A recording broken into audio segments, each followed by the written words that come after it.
اور یہ بات پکی ہے کہ آپ جب راہ خدا میں دیتے ہیں تو آپ کے رزق میں مال میں کبھی کمی نہیں آتی. اللہ کے محبوب نے 3 چیزیں قسم کر کے کہی ہیں.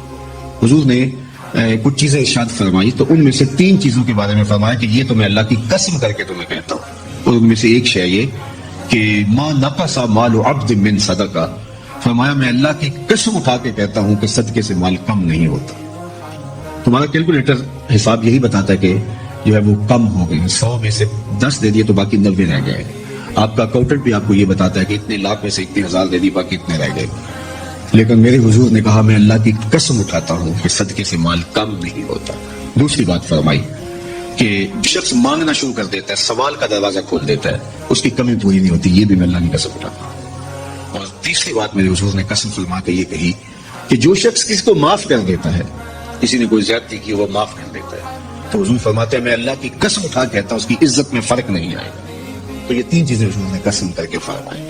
تو اس لیے ہم اپنے ہمسایوں کو دیکھیں, ان کی ضروریات کا خیال رکھیں. تو حضور کی سیرت کا یہ عنوان جو حضرت خدیجہ الکبریٰ سے بہتر کون جانتا تھا, اپنا سارا مال انہوں نے حضور کو پیش کر دیا جب نکاح ہوا حضور سے. حضور اب یہ میرا نہیں, یہ آپ کا ہے.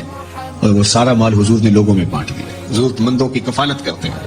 تو کہا وَتَحْمِلُ الْكَلَّةَ, آپ لاچاروں کا بوجھ اٹھاتے ہیں. وَتَقْسِبُ الْمَعْدُومَ, اور جن کا کوئی نہیں ہے آپ ان کے کفیل بن جاتے ہیں اور آپ کمائی کر کے ان کے گھر کی ضروریات کو پورا کرتے ہیں.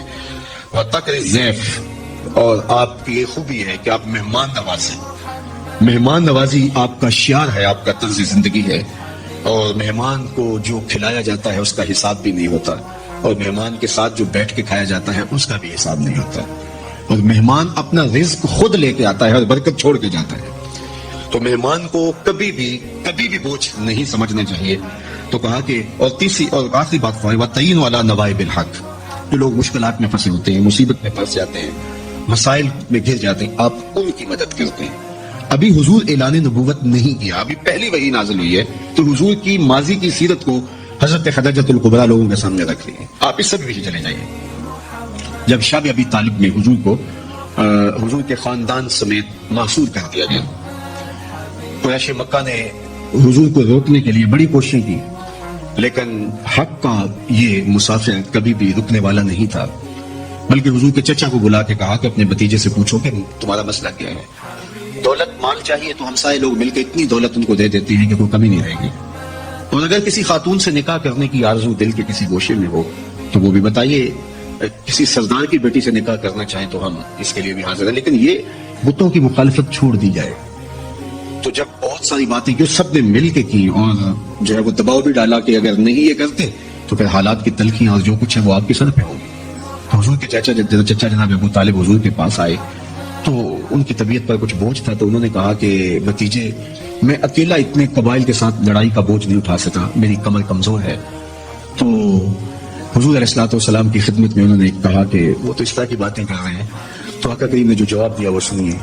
آپ نے فرمایا یا امی لو وضع الشمس فی یمینی والقمر علی یساری, اگر وہ سورج میرے دائیں ہاتھ میں رکھ دیں اور چاند کو الا کے میرے بائیں ہاتھ میں رکھ دیں اور دنیا بھر کے خزانے میرے قدموں میں ڈھیر کر دیں, میں کبھی بھی حق کو باطل اور باطل کو حق نہیں کہہ سکتا. یہ وہ چیز ہے جہاں پر ہمیں کھڑا ہونا چاہیے. یہ رشوت کیا ہوتی ہے؟ ہم اداروں میں افسر بن کر بیٹھتے ہیں اور ہم کسی ذمہ دار منصب پہ بیٹھتے ہیں تو ہمیں چند ٹگوں سے کوئی خرید لیتا ہے, ہمارا ضمیر پھر کہاں ہوتا ہے؟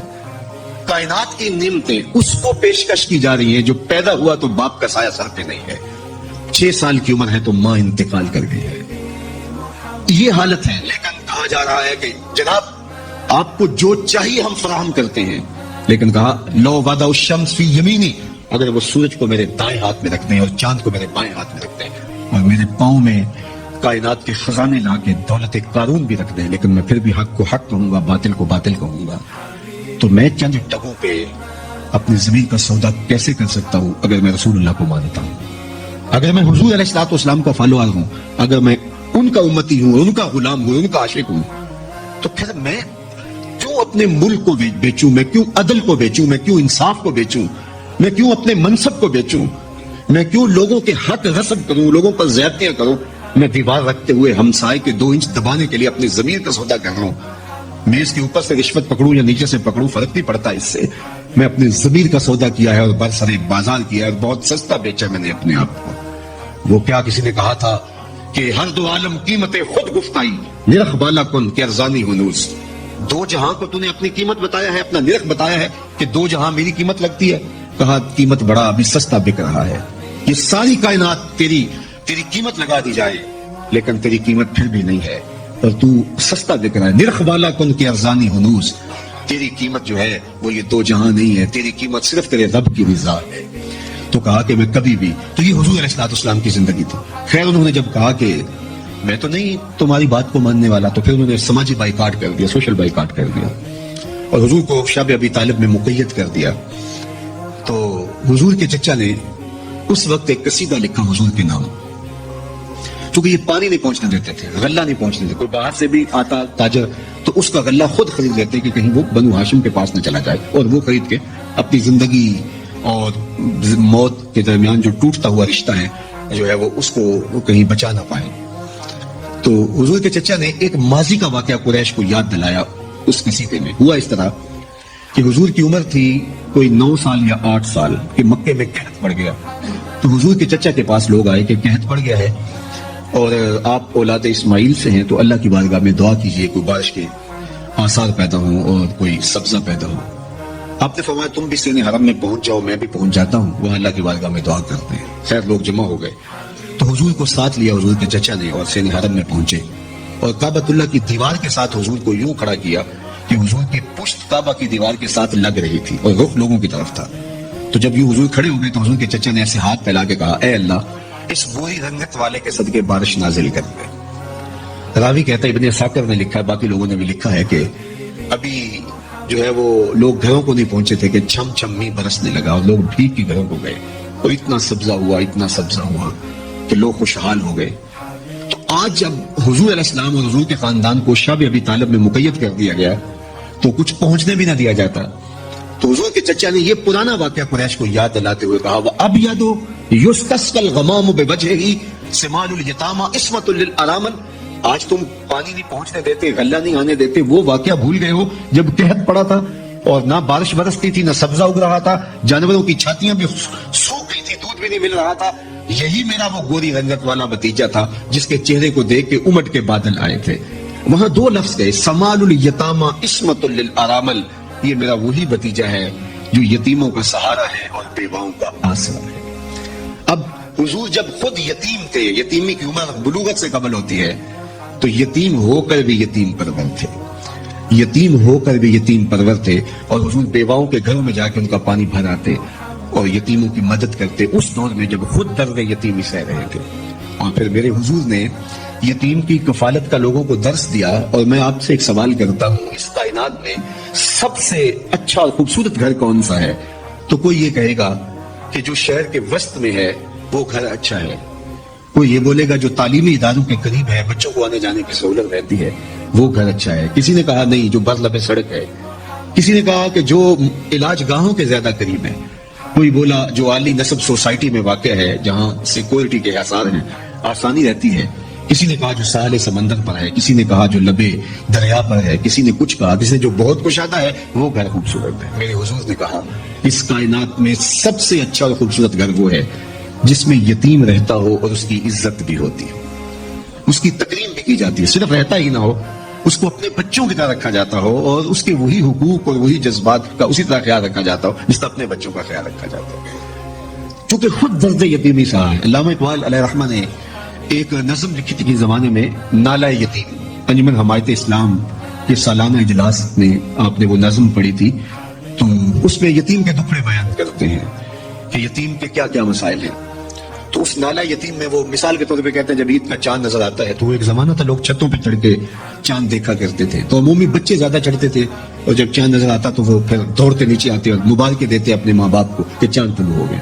تو اقبال اس کو جو ہے وہ منظوم جو ہے وہ لکھتا ہے کہ جب چاند طلوع ہوتا ہے اور بچے چھتوں پہ شور مچاتے ہیں اور واپس جب آتے ہیں تو اتنی خوشی میں سرشار ہوتے ہیں کہ وہ 2-2 3-3 سیڑھیاں پھلانگ کر کے دوڑ کے نیچے آتے ہیں کہ عید ہو گئی، چاند چڑھ گیا، اور اتنا شور مچا ہوتا ہے کہ ان کے ماں باپ سیڑھیوں کے قریب آ چکے ہوتے ہیں، اور جب وہ آخری سیڑھیاں پھلانگ رہے ہوتے ہیں تو ان کے ماں باپ کی باہیں ان کے باپ کی آغوش پھیلی ہوئی ہوتی ہے اور یتیم جو ہے وہ بچہ جا کے اپنے باپ کے سینے سے لگتا ہے. تو اقبال کہتے ہیں کہ جب یتیم بچہ چھت سے نیچے اترتا ہے چاند دیکھ کے تو وہ اس طرح بھاگتا ہوا نیچے نہیں اترتا اور نہ اس کے لیے کوئی پھیلی ہوئی باہیں ہوتی ہیں, بلکہ وہ چپکے سے دیوار کے ساتھ لگ کے اتر کے جو ہے وہ تاریک کمرے میں جا کے بستر میں آنسو جذب کرتا ہے. اور اقبال پھر یتیم کو وہاں سے اٹھاتے ہیں اور کہتے ہیں یتیم تیرے دکھوں کا مداوا کہیں نہیں, آ تجھے میں حضور کی چوکھٹ, تو بھی یتیم. اور یہ چیز یتیم کے لیے تسکین کا سامان ہے. پھر امت سے میرے حضور مخاطب ہو کے کہتے ہیں, اقبال کا یہ تصور ہے کہ گر تم سمجھو تو 100 باتوں کی یہ ایک بات ہے, آبرو میری یتیمی کی تمہارے ہاتھ ہے, کہ اب تم نے یتیموں کی کفالت کرنی ہے. اور فرمایا آنا وکافل الیتیم کہاتین یوم القیامہ, میں اور یتیم کی کفالت کرنے والا قیامت کے دن اس طرح قریب ہوں گے جس طرح میری 2 انگلیاں قریب ہوں. یتیموں کو عزت دی. اور میں آپ کو بتاؤں کہ ایسا رنگ اور ایسی لطافت اور ایسا درد دل اور ان کی نزاکت قلبیہ کا ایسا لحاظ کسی نے نہیں کیا ہوگا جو میرے حضور نے کیا. مجمع صاحب تھا, ہجوم عائشہ تھا, تو ایک شخص نے عرض کی حضور میرے لیے دعا کر دیجئے, میرا بچہ گم ہے, کئی دنوں سے مل نہیں رہا. قبر اس سے کہ دعا کے لیے ہاتھ اٹھتے اور اجابت کے سارے در کھل جاتے. مجلس میں موجود ایک شخص نے کھڑے ہو کے کہا, حضور میں ابھی آیا ہوں فلاں باغ کے قریب سے گزر کے اور میں نے بچوں کے ساتھ اس کے بیٹے کو کھیلتے ہوئے دیکھا ہے. جب باپ نے سنا کہ میرا بیٹا فلاں باغ میں ہے تو وہ دوڑ گیا. فرمایا سے بلایا گیا, بہت جلدی ہے.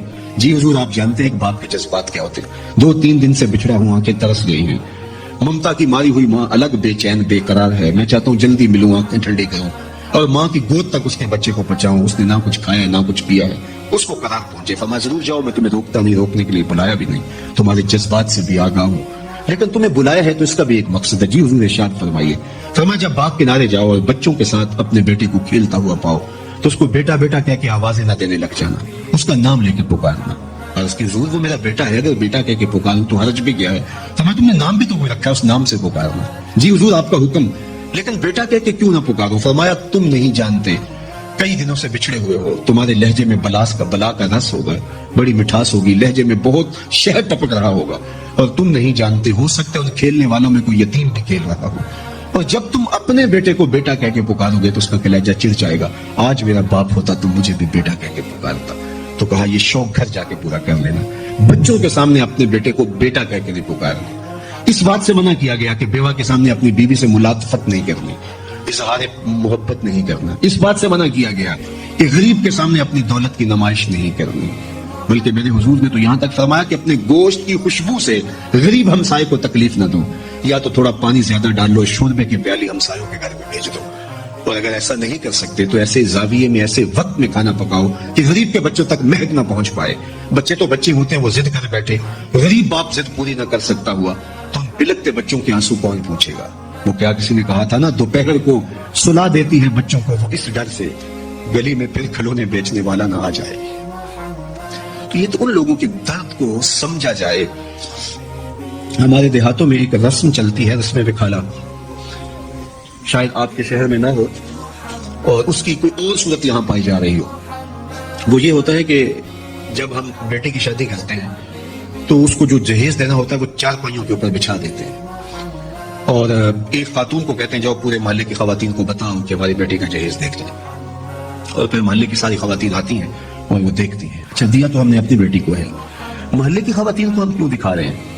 صرف داد وصول کرنے کے لیے. کل چوپالوں میں تذکرے ہوں کہ واہ واہ سیٹ صاحب نے, چودھری صاحب نے, خان صاحب نے, ملک صاحب نے کمال کر دی. چوپالوں پہ بیٹھکوں میں باتیں ہوں, تندور پہ باتیں ہوں کہ واہ واہ کمال کر دی, فلاں خاتون نے تو حد کر دی. تم نے داد وصول کر لی, لوگوں نے بھی واہ واہ کہہ لیا, لیکن تم نے یہ نہ سوچا کہ تمہاری بیٹی کا جہیز دیکھنے کے لیے یتیم بچے ہوئے ہیں. اس مزدور کی بیٹی بھی آئی جو بڑھاپے کے باوجود کلی والا ڈبہ اٹھا کے جا کے مزدوروں والے اڈے پہ بیٹھ جاتا ہے, اور اس کو برا سمجھ کے کوئی قبول نہیں کرتا. اور جو دھوپ چمکتی جاتی ہے اور دن چڑھتا جاتا ہے تو اس کا دل ڈول رہا ہوتا ہے. وہ آنے والوں سے چمٹ کے کہتا ہے مجھے 20 روپے 50 روپے کم دے دینا, مجھے لے جاؤ. لیکن اسے کمزور سمجھ کے کوئی ساتھ لے جانے کے لیے تیار نہیں ہوتا. تو پھر جب وہ واپس روٹی باندھے ہوئے ہاتھ میں ڈبہ اٹھائے واپس جاتا ہے تو کوئی جانتا ہے اس کے قدم کتنے بوجھل ہوتے ہیں. گھر کی دہلیز عبور کرنا پل صراط عبور کرنے کے مترادف ہوتا ہے اس کے لیے. اور اس کی بیٹیاں جو گھر میں دہلیز میں بوڑھی ہو رہی ہیں اور انہیں صرف اس لیے قبول نہیں کیا جا رہا کہ وہ غریب کی بیٹی ہوگی. آج جب اپنے باپ کو خالی آج بھی مزدوری کے بغیر آتا ہوا دیکھتے ہیں تو کوئی ان کے اندر کی گھٹن اور بے چینی کا اندازہ کر سکتا ہے؟ کوئی پیمانہ ہے آپ کے پاس جو اس کے درد کو ناپ سکے؟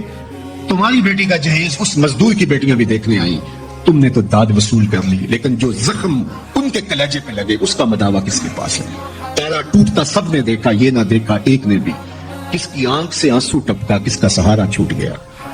تو میرے حضور تو کس قدر نزاکت قلبیہ کا لحاظ رکھنے کی تلقین کرتے ہیں کہ اپنے گوشت کی خوشبو سے غریب ہمسائے کو بھی تکلیف نہ دو۔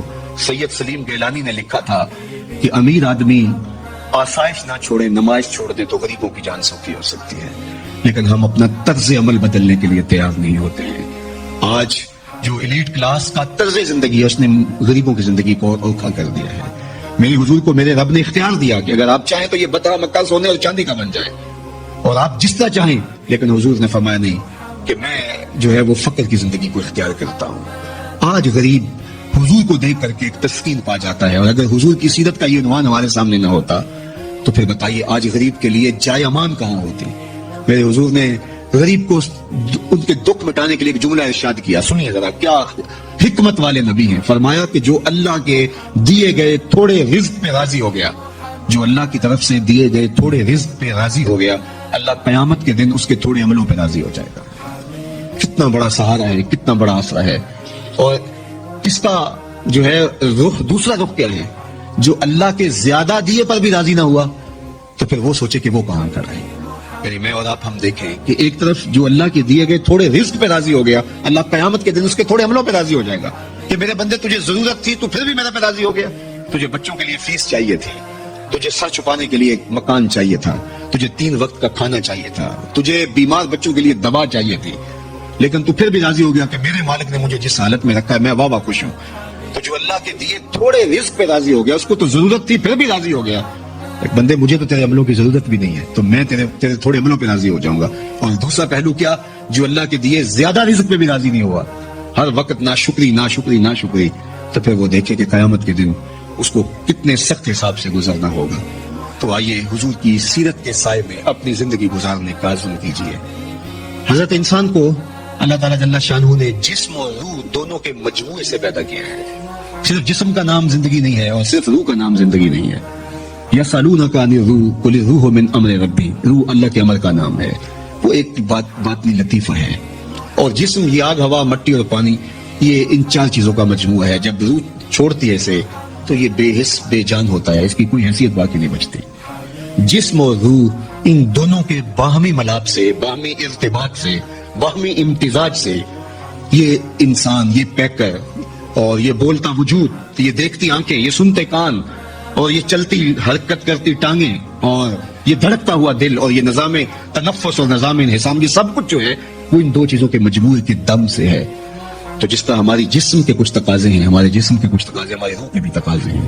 ساری زندگی ہم جسم کے تقاضوں کے حصول کے لیے لگے رہتے ہیں جو یہی رہ جانا ہے، اور اس زندگی کے لیے ہم سب کچھ کرتے ہیں جو زندگی 4 دن کی ہے۔ بل تؤثرون الحیات الدنیا والآخرۃ خیر وابقی، ہاں تم اس جیتی دنیا کے لیے سب کچھ لگا دیا، ساری صلاحیتیں صرف اس دنیا کی زندگی کے لیے لگا دی۔ یہ ہے کتنی؟ 60 سال لگا لیجئے، تو تیسرا حصہ تو روز سوتے 8 گھنٹے روز سوئے، اگر تو 60 سال زندگی ہے، 20 سال تو سو کے گزر گئی۔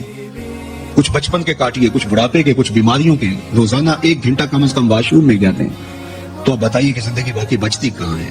20 سال لگا لیجئے، باقی ٹوٹل زندگی بچی، یہ ساری زندگی ہے۔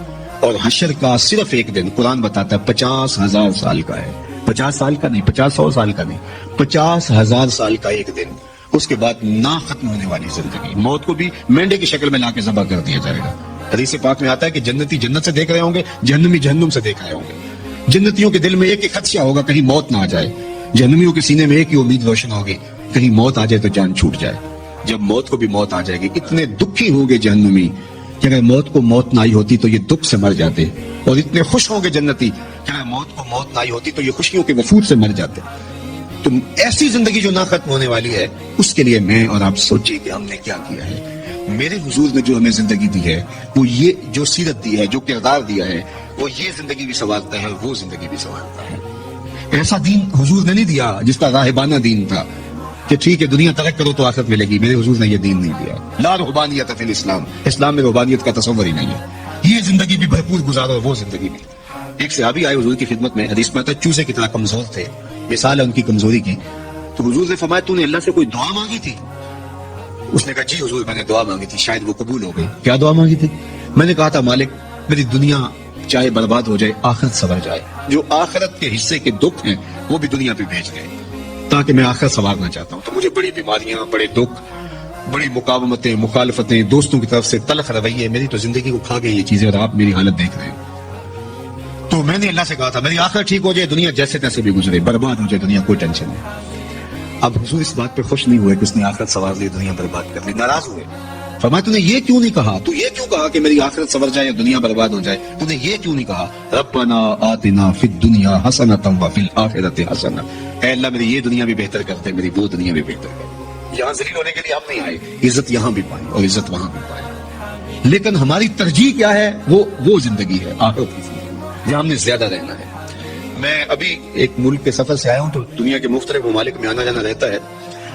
تو وہاں جب میں جاتا ہوں تو دیکھتا ہوں کہ ایک چھوٹے سے کمرے میں 8-10 لڑکے مل کے رہ رہے ہیں اور اپنا کھانا بھی خود تیار کرتے ہیں اور اپنے کپڑے بھی خود دھو رہے ہوتے ہیں. تو میں ان کو کہتا ہوں کہ آپ ایک چھوٹے سے کمرے میں 10 لوگ رہ رہے ہیں، تو آپ یہاں کوئی کنال 2 کنال کا بنگلہ خریدیں، اچھی زندگی گزاریں، یہ کیوں ایسا کر رہے ہیں؟ تو وہ کہتے ہیں حضرت آپ جانتے ہیں ہم نے یہاں کون سا مستقل رہنا ہے، ہمارا پاکستان میں دیکھو 2 کنال کا بنگلہ بن رہا ہے. تو میں کہتا ہوں یہی تو میں سمجھانے آیا ہوں، جہاں جتنا رہنا ہو اتنا ہی وہاں حساب رکھا جاتا ہے.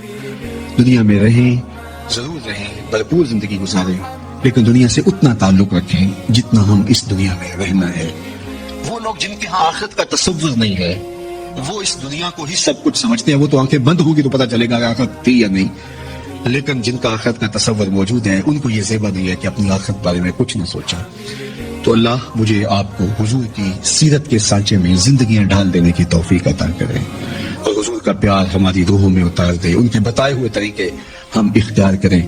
اللہ آپ سب کو سلامت رکھے، میرے بچے ہیں، بیٹے بیٹیاں ہیں، بھائی بہن ہیں، اللہ سب کو جزائے خیر دے. یہ بزرگ اساتذہ معلمین جنہوں نے اپنی زندگیاں وقف کی ہیں، یہاں سے پھوٹتی ضیائیں اور علم و عمل کی روشنی سے ہم اپنے وطن کو تعمیر کر سکیں، ہم اسلام کی ایک خوبصورت شناخت بن سکیں، اور دنیا کے جس کونے میں جائیں ہمارا کردار، ہمارا رویہ بتائے کہ ہم حضور کے غلام ہیں، حضور کے عاشق ہیں اور حضور علیہ الصلوۃ والسلام سے محبت کرنے والے ہیں. میرے استاد ایک جملہ کہا کرتے تھے، یہ نہ ہو کہ لوگ تمہیں پوچھے تم کون ہوتے ہو اور تمہیں بتانا پڑے کہ ہم مسلمان ہوتے ہیں. فرمایا کرتے تھے صاحب کسی کو پوچھنا ہی نہ پڑے، تیری طرز زندگی ایسی ہو کہ لوگ دور سے تجھے دیکھ کے کہیں وہ دیکھو آقا کا غلام آ رہا ہے. نور آنکھوں میں تو چہروں پہ اجالے ہوں گے، مصطفیٰ والوں کے انداز نرالے ہوں گے. دنیا میں بھی ان کے دم سے مقدر چمکا، محشر میں بھی ان کی رحمت کے حوالے ہوں گے. اللہ میری کہی ہوئی باتوں کو روحوں میں اتار دے، مجھے اور آپ سب کو جو چیزیں قابل عمل ہیں ان پر توفیق عمل نصیب فرمائے. وآخر دعوانا ان الحمدللہ.